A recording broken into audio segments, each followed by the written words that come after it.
Sveiki, aš esu Maksas. Esu vienas iš literatūrinio staugsmo sumanytojų, o literatūrinis staugsmas yra 3 dienas trunkantis savišvietos ir socializacijos renginys, kuriame dalyvauja kasmet apie 20-25 žmonės, kurie daugiausiai domisi literatūra. Tai arba patys rašo, arba ją studijuoja. Šiemet staugsmas vyks jau 3. kartą ir, nežinau, iš tokių naujovių tai, kad nebus temos ir vienos temos bendros visiems ir bus daugiau praktinių užsiėmimų.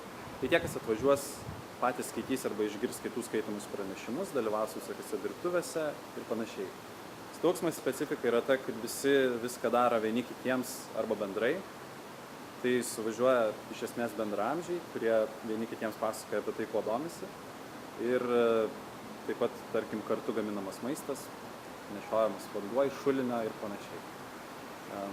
Aš šiais metais skaitysiu pranešimą. Tiksliai dar nežinau, kokia tema, bet iš esmės tai bus apie avangardą ir eksperimentinę literatūrą.